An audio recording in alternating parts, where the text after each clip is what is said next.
Hey everyone, welcome back to the Going Scared podcast. This is your host, Jessica Honecker, founder of the social impact fashion brand Noonday Collection.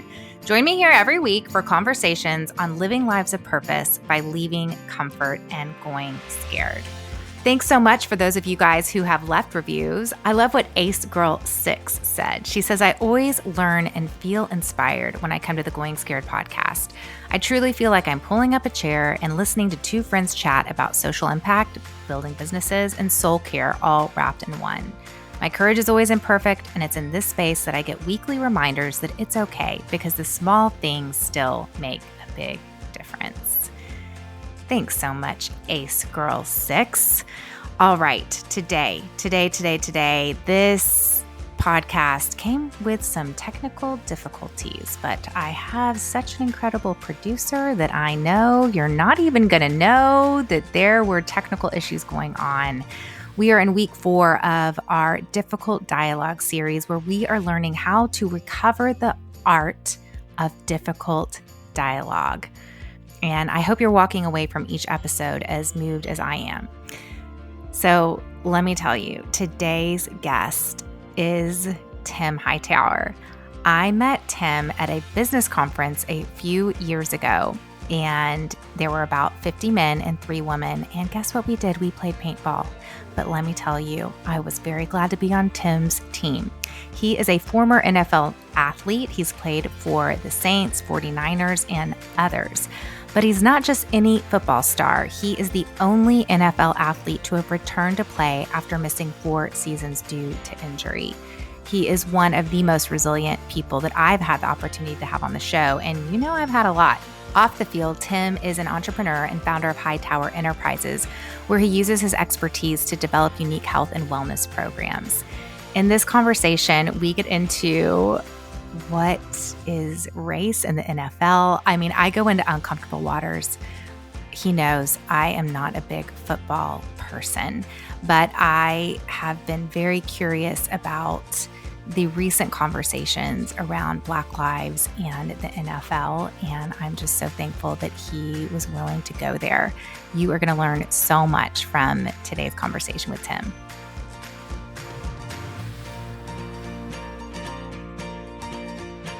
We met a few years ago at a business conference, and you were in the process to looking to diversify your career, while at the same time you were training to play football again in the NFL after a serious injury. And this is one of the things that makes you such a unique and extraordinary individual, is that you're the only NFL player to have returned to play after missing 4 seasons due to your injury. So I wanted us to start there. Tell us a little bit about your injury and then your decision to practice in order to give it another go again. Yeah, so I thought it was a routine ACL meniscus injury, which is common, not just in football, but among sports in general. 6 to 8 month timetable, and I would be good to go. And that just didn't happen. You know, it was one surgery and then infection, and then, you know, one surgery, 6 to 8 months turned into almost 4 years. And you hit a certain point where you just say, I'm all in. And actually, the more surgeries that took place, the more the resolve built and grew, that I'm going to come back and I'm going to do whatever it took. So it was a long process, but it was definitely well worth it. So tell me a little bit about that. What drove you in that time? Because I'm sure you've seen a lot of other teammates and a lot of other athletes after a serious injury like that, they had to hang up their jersey. What do you say in football? I don't know what you say. Hang up the cleats. Hang up the cleats. Okay. Right. So I mean, I'm sure you'd seen a lot of your teammates or other athletes come and go at this time and hang up their cleats, and you decide, I'm not going to hang up my cleats. What was it that was driving you at that time? Was it, oh my gosh, I love football? Was it, this is the only career I've ever dreamed for myself? Tell us a little bit about that part of your story. Sure. Well, I mean, I remember my dad growing up. My dad would always tell me to never live life with regrets. And I saw for him, he grew up, growing up, he was a professional boxer at a very, very young age, and he walked away from it for various reasons. And he always regretted it. And, he loved his family. He loved, he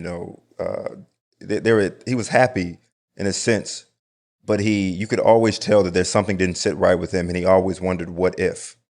And so he would just instill that in me. And so, when you get to this time, I'm thinking about my family. I'm thinking about future generations. I'm thinking about the legacy that I want to leave and what I want to represent. And so just that idea that I don't want to live life with regrets. I'm going to give this thing everything that I possibly humanly can. And at least I can say at the end of the day that I did everything that I knew to do and more. And then I could at least look myself in the mirror. Wow. So it really was about this value you had to persevere and stick with something. Yeah, I mean, the more, especially when I had a son. So early on in the process, my wife and I, we had our first son, and what the information that my dad gave and told became more real. It hits home now because now you have a son, right? Now I have a son, and now I could remember the conversations growing up and see his frustration, and I didn't want that. I didn't want that. Mm. I've been very big with. I do a lot of work, and I've always done a lot of work with just young people. And it's one thing to teach them theory or something that you've heard, but it's another thing to teach them something that you've lived and you've experienced. Like, I know what it feels like to to lose everything, to lose hope, to lose confidence in yourself, to be at a point where you want to give up. And so, just that idea again. Once I had a child, and then interacting with young athletes and young individuals, hearing their stories, and the common theme was, how do I keep going? How do I develop confidence in myself?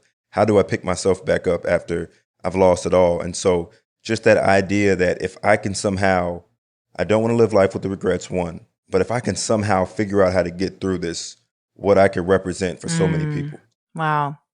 Tell me, let's step back, and I want to hear, how did you start playing football? Were you like fifth grade with the ball, or Yes. was it a high school interest? Tell me a little bit about the very beginnings of this budding athlete. Yes. Well, I was a soccer player. I love soccer, soccer year round. And the soccer coach told my father, he said, "Hey, I think you should let him play football and I think he'd be a pretty good football player." My dad absolutely said no. He had a bad experience with football growing up, and he didn't want me to play. And so we see how well that worked out. But I finally tried it. I tried it. I was not used to getting hit. I didn't like it at first. I'm like, wait, I'm used to running up and down the field with a soccer ball and no one hitting me, right? And but there was something about when you put a ball in my hand. I loved it. I loved it. I fell in love with it from day one, and I said, this is what I want to do. And so I played running back, and I continued playing soccer all the way up until high school, until you had to choose one in the fall sports. But it was something about just that. I'm thankful for that soccer coach and seeing something in me that started that career. Because prior to that, I didn't watch football. I didn't have a love for football. It's just a soccer coach recommended that I play football.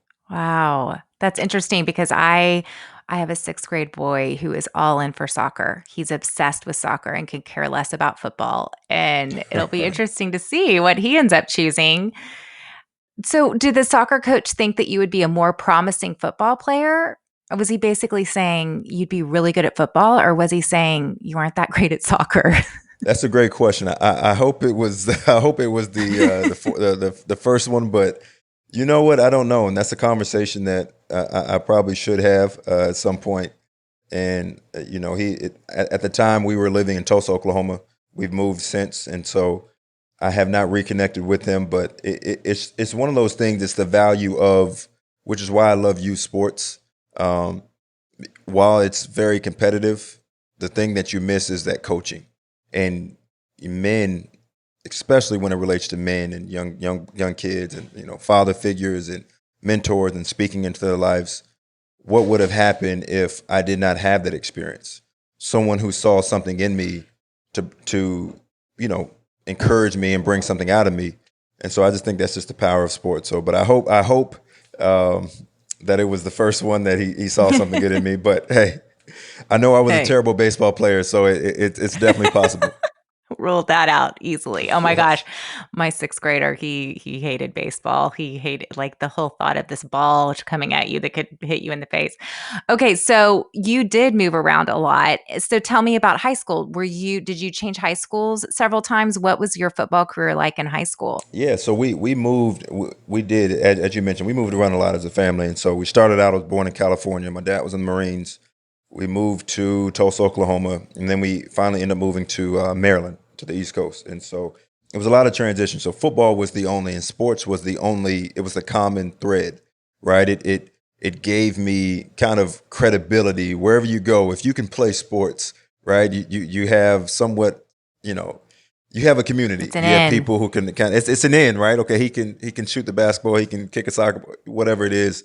You got kind of, you can bond that way. And so, but high school, I get to high school, we're there in Maryland, and we started out at a public school. My mother was very big on academics, and so it was not a public school, inner city public school. It was not a strong academic foundation, and so she was adamant. She was relentless. She did everything she could to find out what opportunities were available for her kids, and so we transferred to an all boys Catholic school, and then we transferred back to another public school, and we finally landed. My younger sister and I finally landed at a boarding school in Alexandria, Virginia. So we bounced around 4 different high schools, but we found our roots at boarding school in Virginia.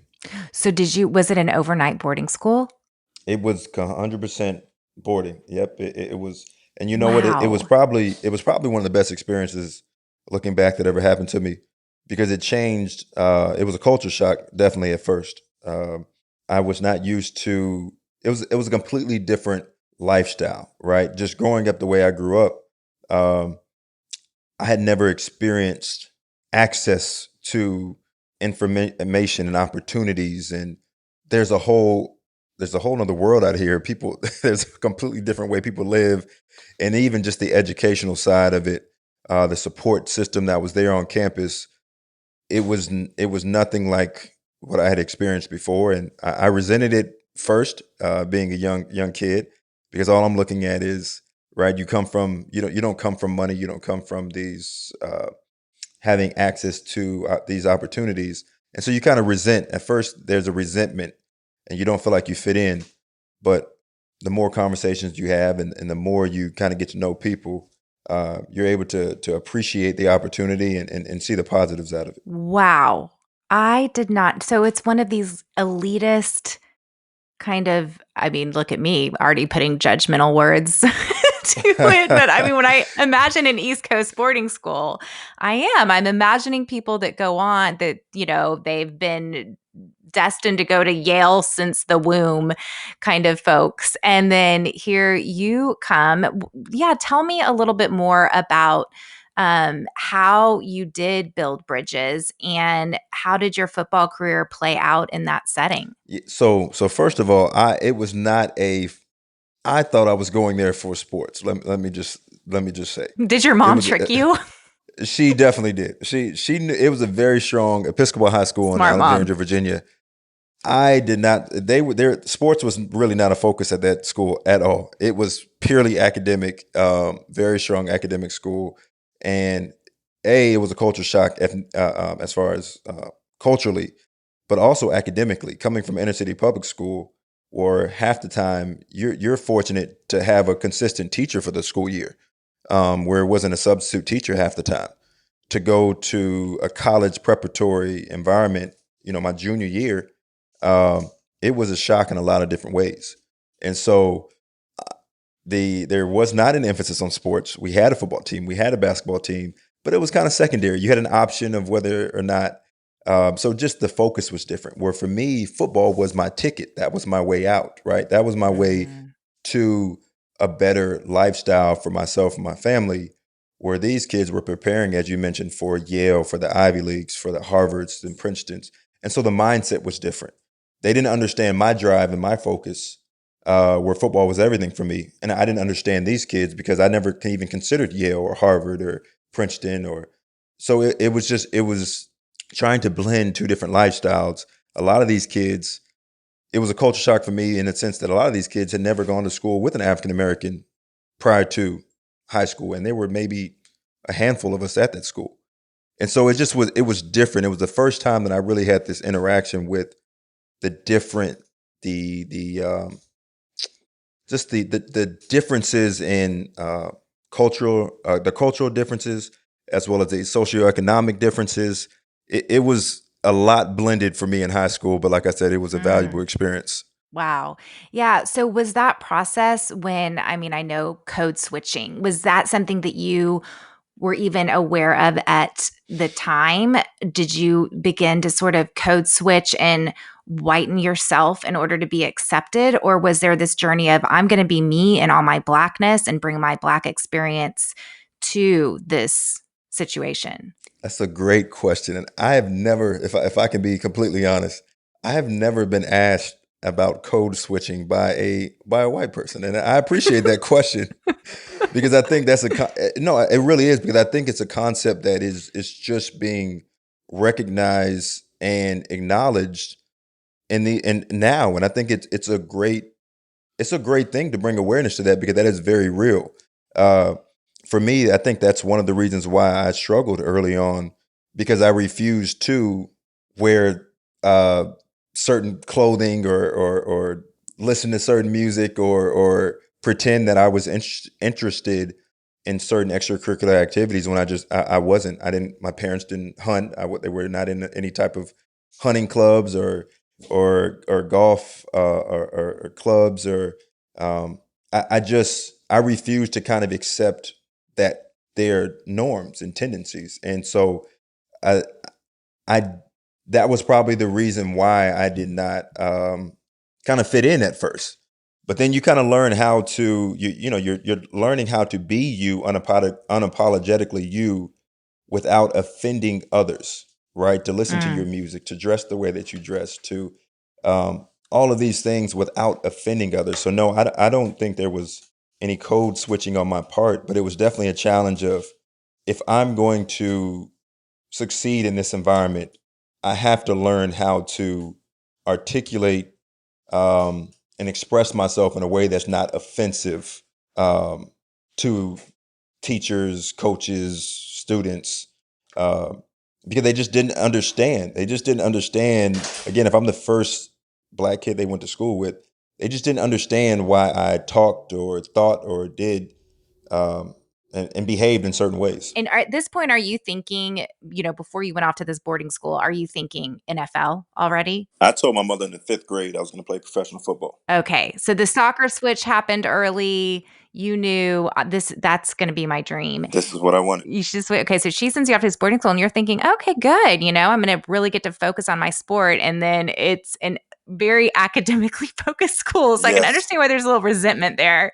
Oh my goodness. So so my first semester there, my junior year, I think I had all C's in my first uh, about halfway through. They take away, it's a college preparatory school. They take away all my free periods. I'm in study hall. I'm like, what prison did my mother just send me to? Oh my Um, gosh. I just wanted to play football. I mean, academics were important. But my parents stressed academics, but I just was not. These kids could care less about football. I'm every single day. I'm the first one there. And they didn't care if they won or lost, and it was yeah, it was it was Wow. a big difference from my expectation what I was going into the school, but what she knew that I needed to be in a place that was going to challenge me academically. She knew that I had a drive and a passion for football, and that was secondary to her. Education was a Wow. primary thing for her. Which, and looking back at it, I appreciate that she didn't compromise the education for athletics. I mean, that's what you call tough love right there. She is definitely the definition of that, for sure.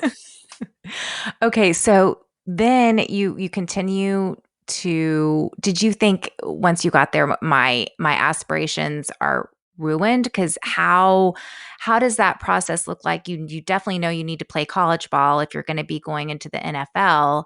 So what did the process look like of where you decided to go to college? Well, it was tough because I didn't in moving so many schools with the recruiting process. You typically go to camps, summer camps, and coaches are able to follow you. You build a rapport with your coaches. Coaches build rapport with and relationships with college scouts, and it's a whole big process. And I didn't have that. Just going to so many different schools, I didn't have strong relationships with coaches. I was not going to any camps, and I was not at this powerhouse college. So they're not Division 1 or even two coaches knocking on our door uh, to come recruit. And so it was a challenge in that sense. Um, but I remember just even more so going into my senior year. I knew this was the year for me, and it was all or nothing, and I was working out probably 3 times a day. My junior, season going into my senior year, and I ended up breaking my foot, just overtraining. I ended up breaking my foot, and I was devastated. And there, so I missed a large portion of my senior season, and I just remember just crying. This was the first time in my life I cried.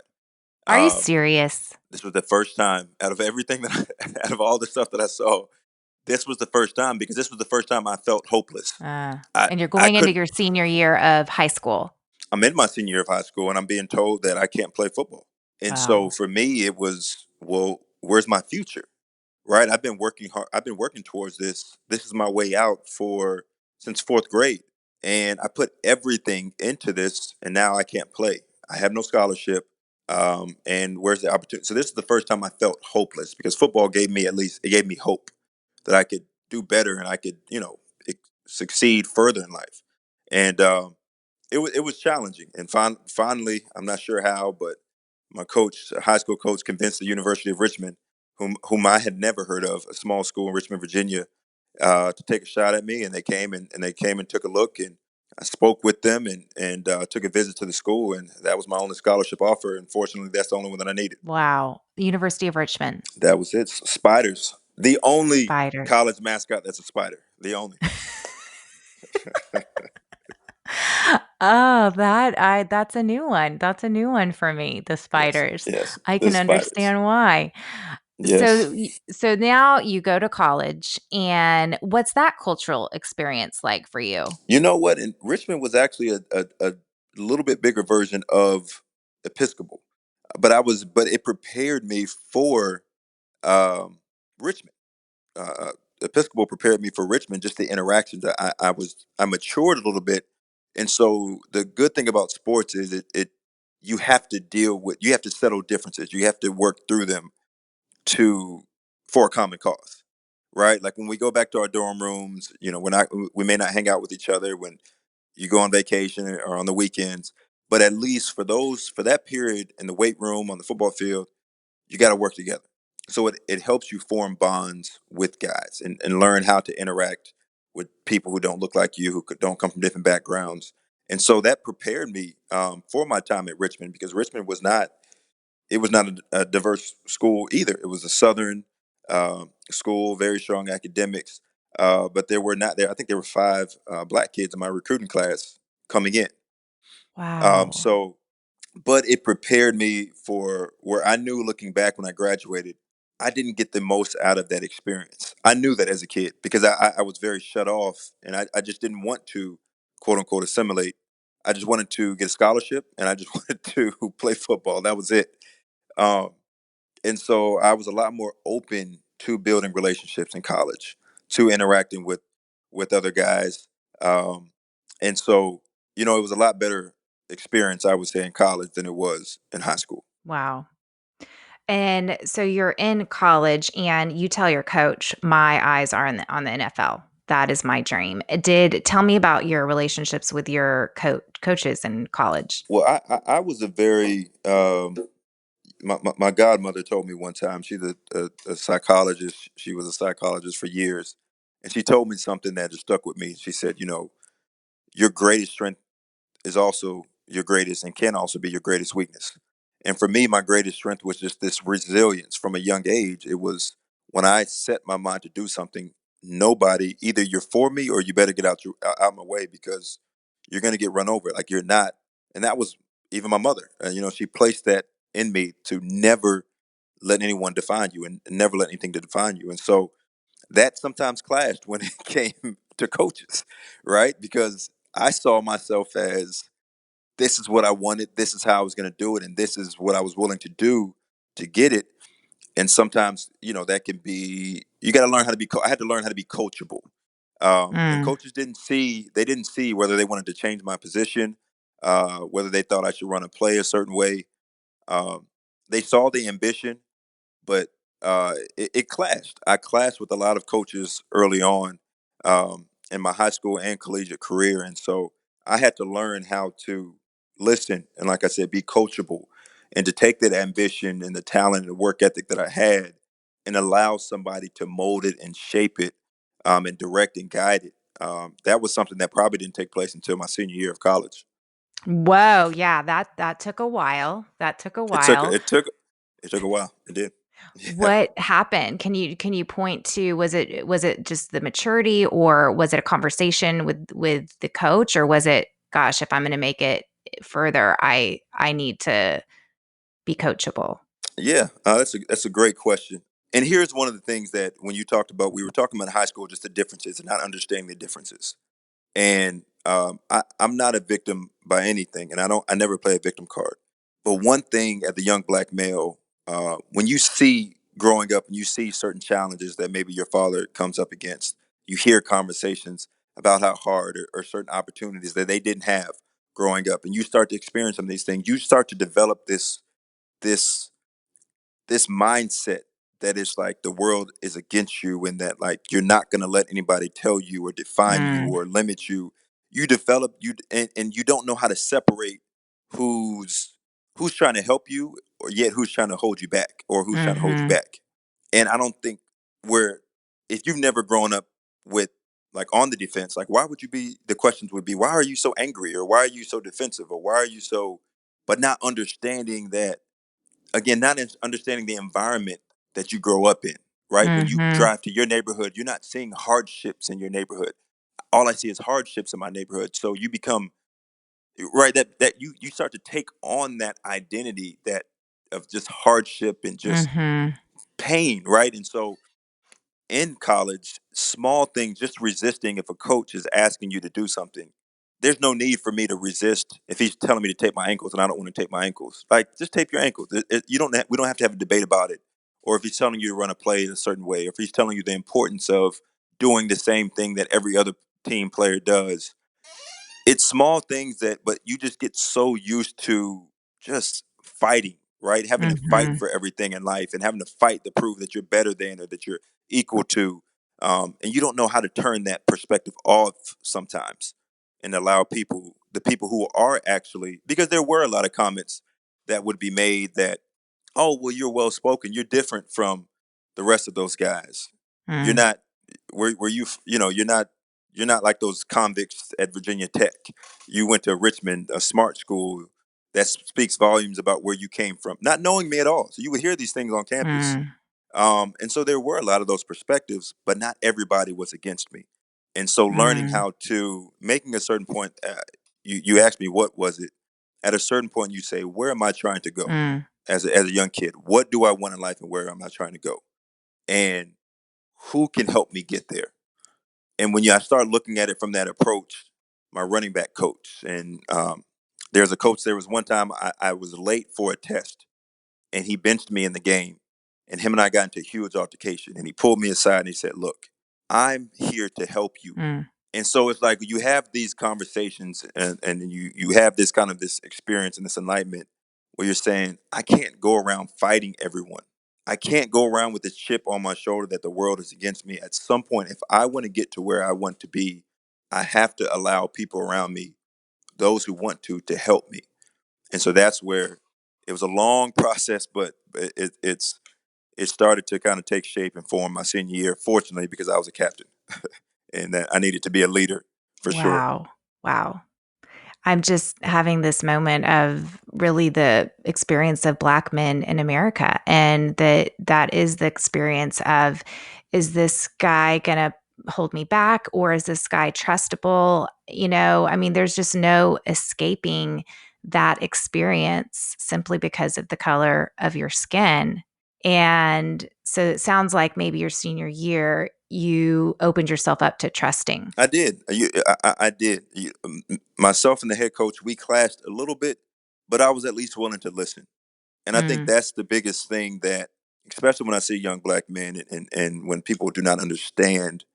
Um, for example, and I don't want to make it all about the protests. I'm not sure if that's what you brought me on here for, but I went to school in Richmond, Virginia. So this is a big topic of controversy were the monuments, right?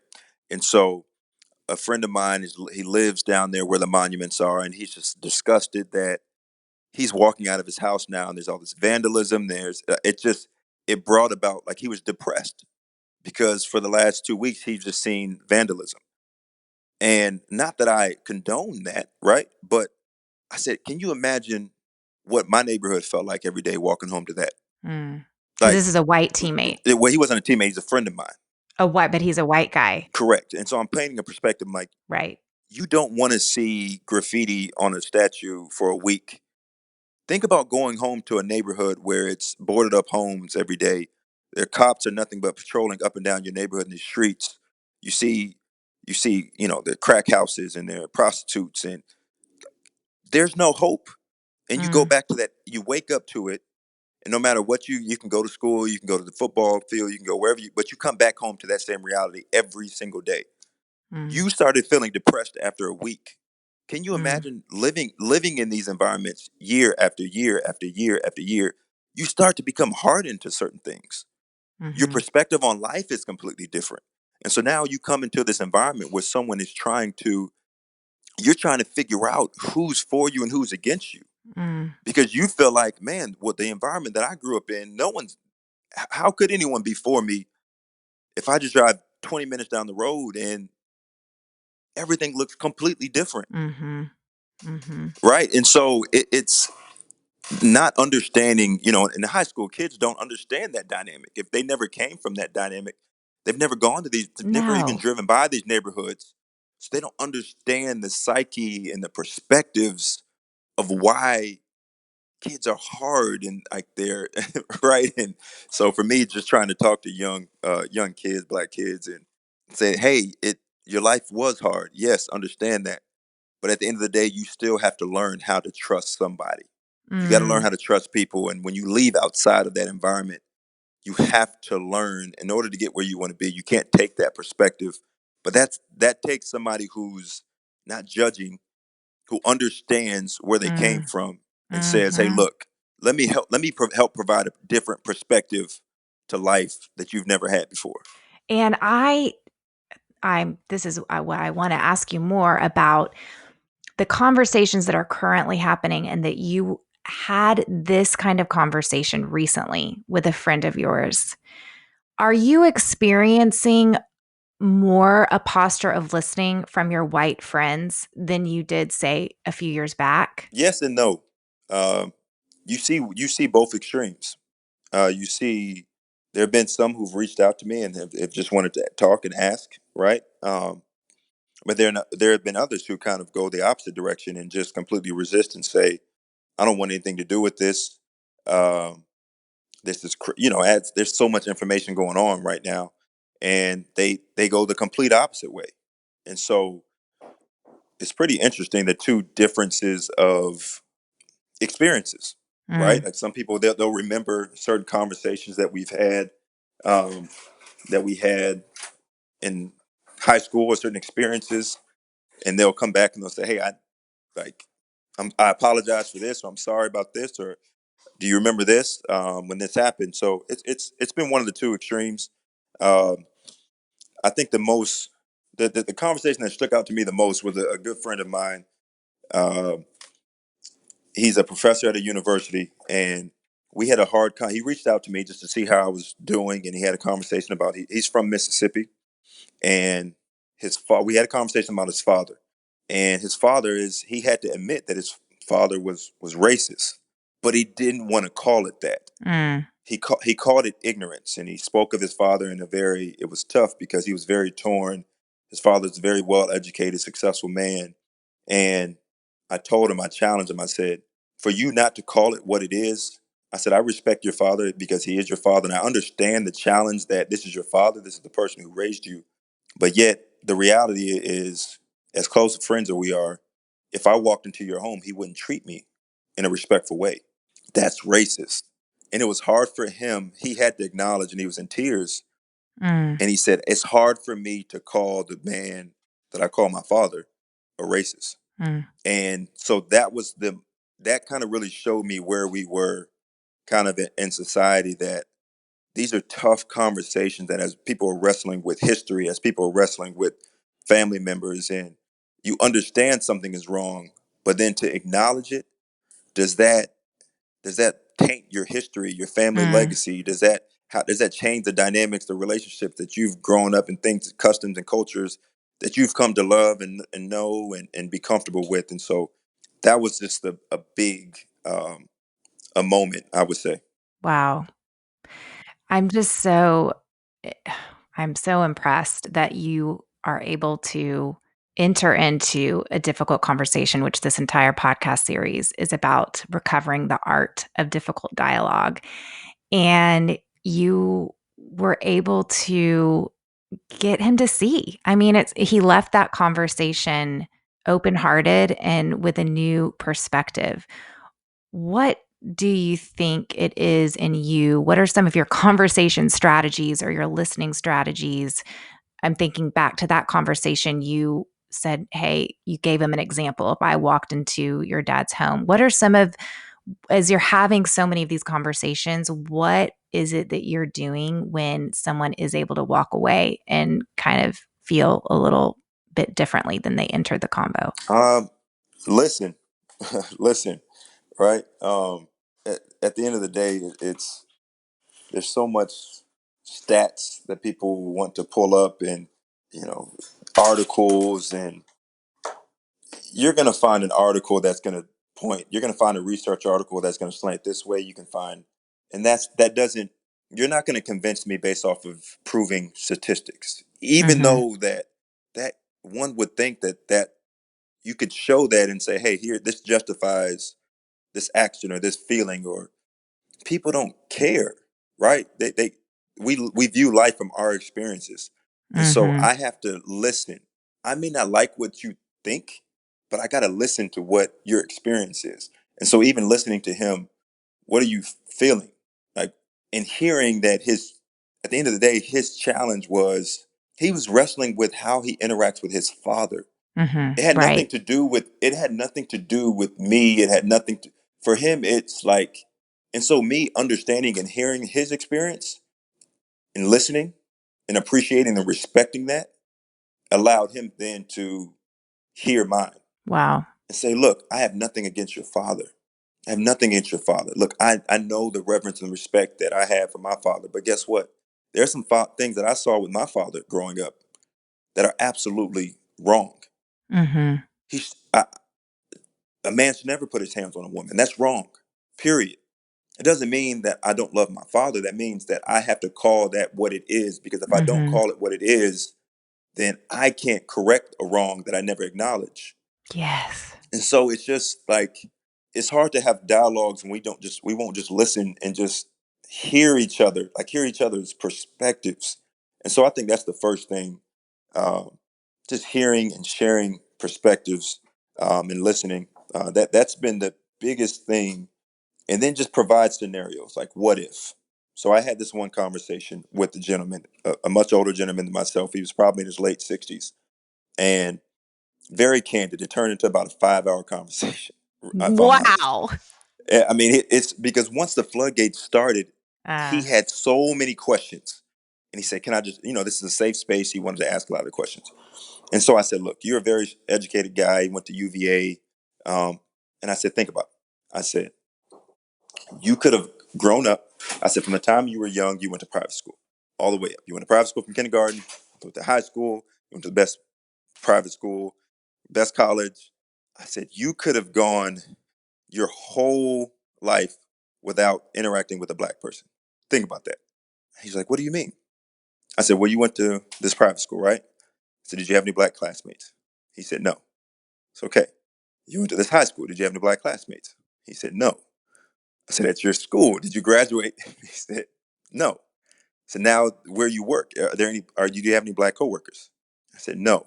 I said, you have a very successful life, and there's no way, and you didn't interact with wow. someone who didn't look like you. I said, it's everyone who was helping me in life, not everyone, but there's no way I could have had that same experience. Right. And so I said, so just imagine that for a second. He said, okay. And I said, okay, now imagine this, right? There's every time you turn on TV, they're acknowledging the first woman to do this, or the first black person to do this, or the first Latino to do this. And Mm-hmm. I said, it's kind of annoying, isn't it? And he looked at me like, you're trying to set me up. Mm. And I said, well, I said, this is a safe space. And he said, well, it kind of is. I kind of feel like it's overkill. And I said, well, can you imagine? Do you think they're the first person who's ever tried to, or the first person who was able to? Mm. And he said, I never thought about it like that. Wow. And so it's listening to people, but then providing like a scenario, like put yourself in that scenario. If as smart and educated as you were, somebody told you that you cannot go to UVA. Mm. So it's but you can't have those conversations until you genuinely listen to someone else, regardless of how wrong or right you feel they are. It's powerful to learn to listen. And everything is so heated right now. It's so heated. I wanted to ask you about race in the NFL because it's so interesting to me that you had this very predominantly white experience from your junior year all the way up through college. And then you go play in the NFL, which is 70% black. Right. Was that like, oh, finally I get to be around more of my people? And what was that like going from predominantly white to then switching back and going to a predominantly black environment? I don't know if I even thought about it in that way. You see the differences in the way in the upbringings. Money magnifies who people are. Mm. They magnify their values. They magnify their tendencies, like their ideologies, their viewpoints. Um, and so, whether it's me, as soon as I, get my first check, I'm taking care of my mother. I'm helping my sister pay her college tuition. There's a responsibility in the African American community that if one of you makes it, you have a responsibility to like kind of bring up everyone else in your community. Mhm. You don't see that among your white teammates. They're Mm-mm. like my Everybody's siblings, my making it parents. around me. Yeah, you're not my. They're not my responsibility. They could have did it themselves. Um, and so it's small just differences that you see in the NFL. It's not necessarily like it's just the differences in upbringing are magnified when Mm. the expectations are different, um, or seeing that even the people that you put around it, where no one in my family ever made six figures growing up, so no one had accountants and financial advisors and attorneys, and I, I didn't. My dad or mom didn't have that team of people, but you could just see that the differences in how they handled and managed their careers. I Mm. think that was the biggest thing. The support systems were different. Where I would see in the NFL, when I would see my first couple of years, African Americans, the family structures, the friends, having a hard time detaching from the communities that they really feel like made them, right? Because now you have you have all of these people who want to be around you. All these, for lack of better, white financial advisors and lawyers and attorneys and all of these people who they want to Want a little help you piece of now. your pie. Want to be there to. Right? They quote unquote. It's the same thing that I talked about in college or in high school, learning how to trust people in college, learning how to trust people. Mm.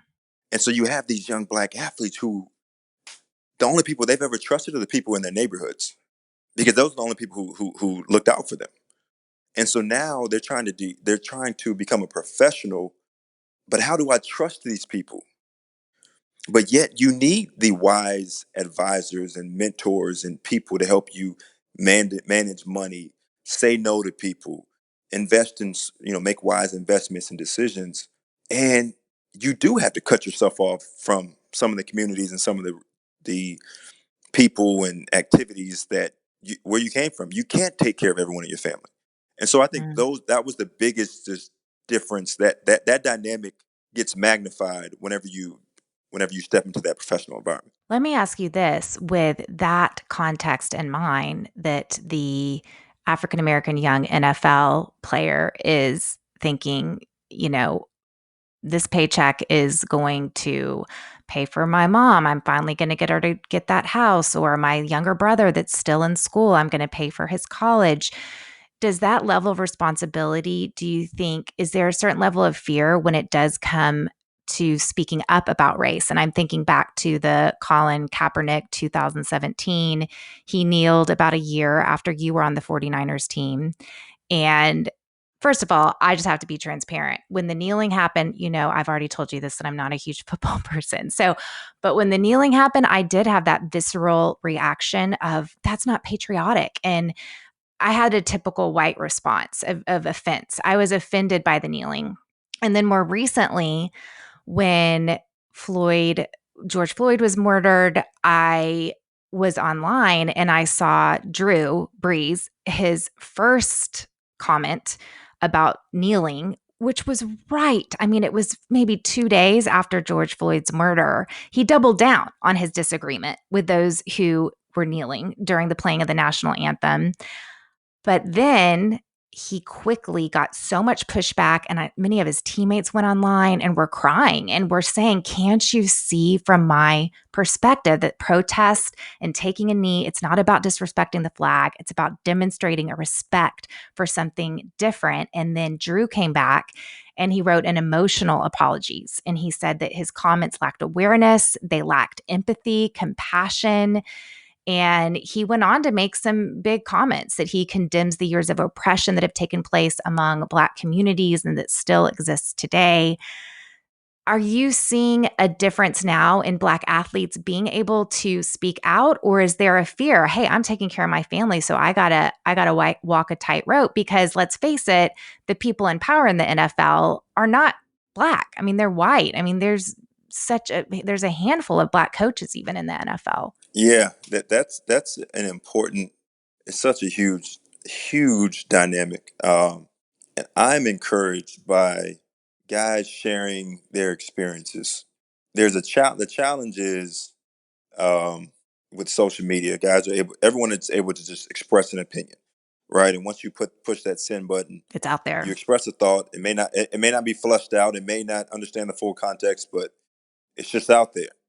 So while I yes, I would agree, that guys in the past, and especially when I first came to the NFL, it was a different perspective, because if you weren't a 5-year, $100 million player, do you, as a undrafted rookie, if you see something that's wrong, do you say something, right? Because it's just like, hey, it's just that you said, I got to make a name for myself first, right? Like I have to. I'm not LeBron James, or I'm not the face of the NBA or the face of the NFL, where these owners know these, you know, the endorsements I may have, they can't just like push me aside. Like I'm making money for them, and I'm a face of their brand, so they got to listen to me, right or wrong, or whether they agree with it or not.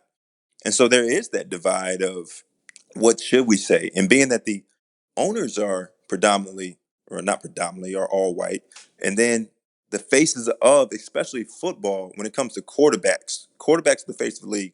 And for the longest, they've been white. And a big discouragement of mine when I saw that with Drew, and I love and have a friendship and nothing but admiration for Drew as a man, but as it relates to a lot of these issues and challenges that we face in our communities, you rarely, if ever, see any leaders in the NFL step out and say anything. Mm. It's rare that they'd rather be silent. And it's like, when we see something in the frustration, I love the fact that athletes, as I mentioned, are utilizing their platform.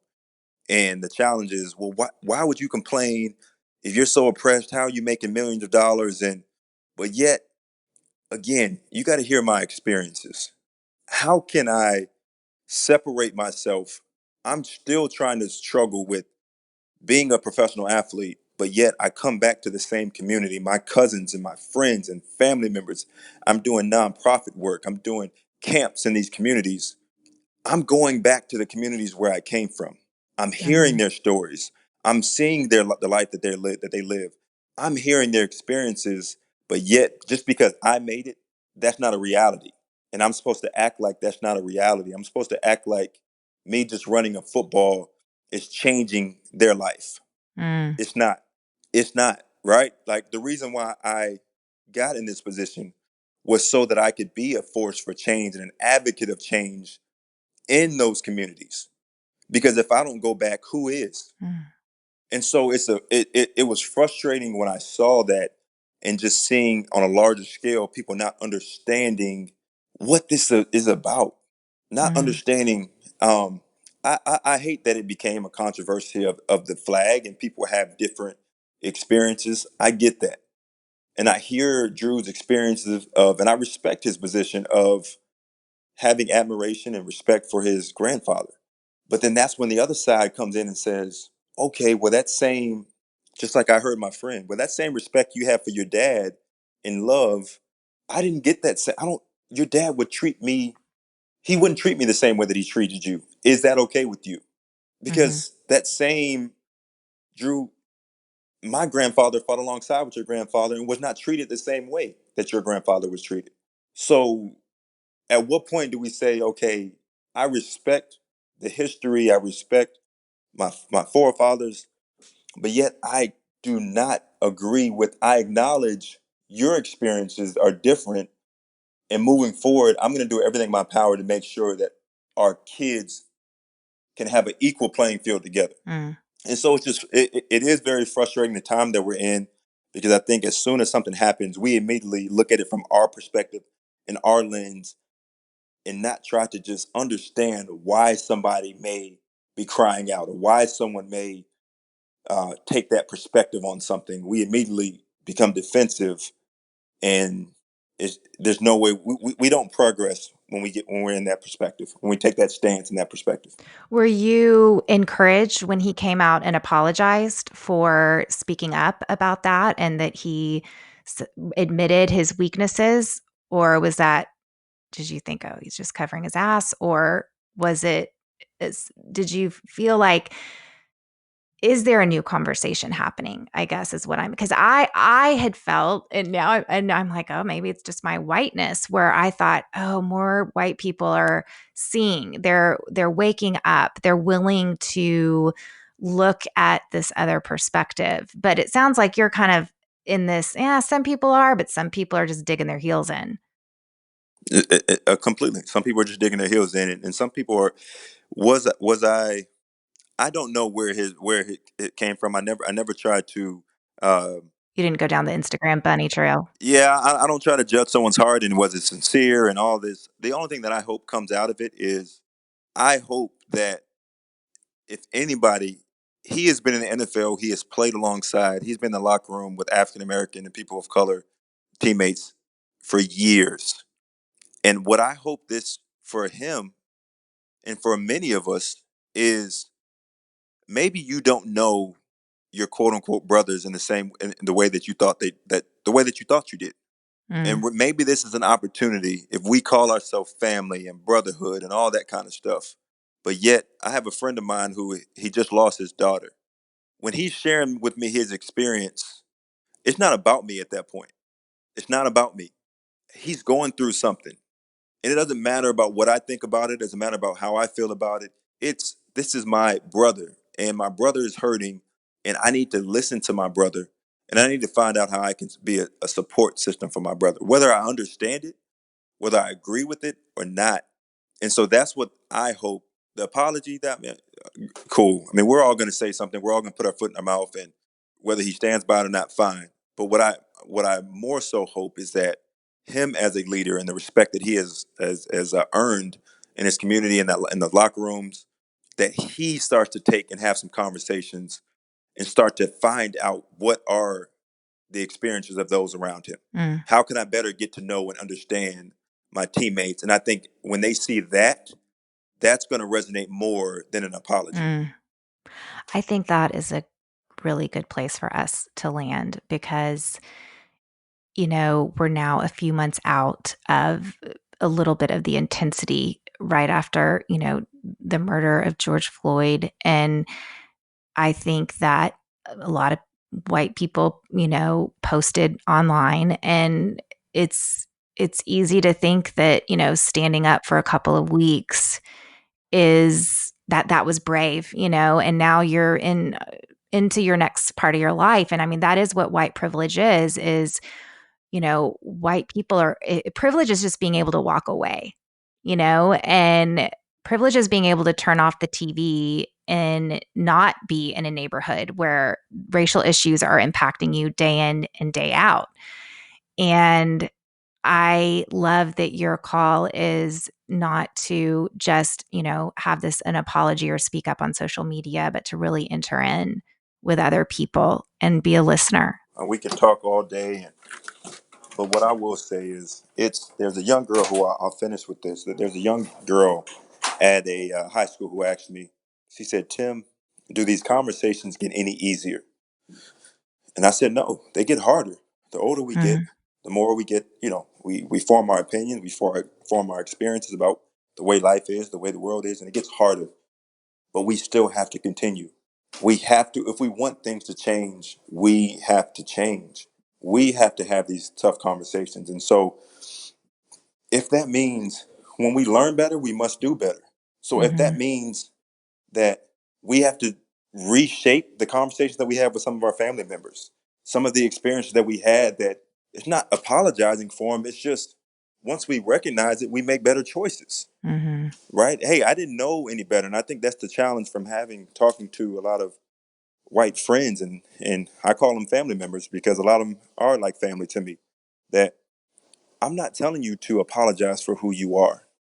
I'm not telling you to apologize for everything that happened.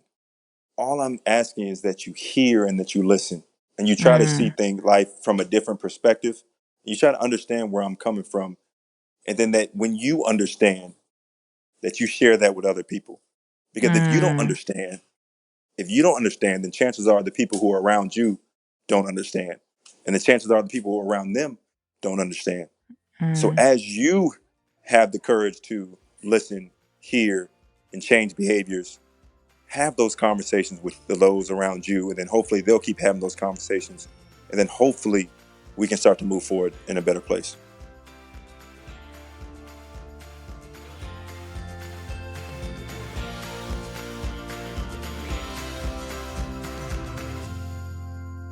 Wow. I was so grateful to have this time with Tim and knowing that he is having these hard conversations on a weekly basis. I mean, when he said that he had a 5-hour conversation with a white guy who was struggling to understand his point of view and that Tim just stayed with it, that is what difficult dialogue and true listening looks like. He speaks how we can have open conversations about race while standing in a space of acknowledging the humanity of the person that you're talking to. I am going to go back and listen to this one, and I'd love to hear what you learned. To me, this was, I think for me, I realized my own bias in this conversation because I have been thinking that we've come very far in recent months in being able to talk about racial inequality. And I kept pushing that with him. And he just was a little bit like, yeah, some people are coming far, some people are digging in their heels. And it was just another realization for me that it's easy for me to think we've come far as a white woman. But that when you are in it day in and day out as a Black man, you don't see quite as much progress. And so it was good for me to check my bias and just kind of dive back in deeper into some of these conversations around racial inequality. Thanks so much for all of your ratings and review. Be sure to keep checking out my Instagram for continued opportunities for giveaways and goodies. I would love to see you over there. And to keep up with Tim, check him out. He is over there on Instagram as well at Tim Hightower. Our wonderful music is by my good friend Ellie Colcom. Going Scared is produced by Eddie Kolfoltz. And I'm Jessica Honegger. Until next time, let's take each other by the hand and keep going scared.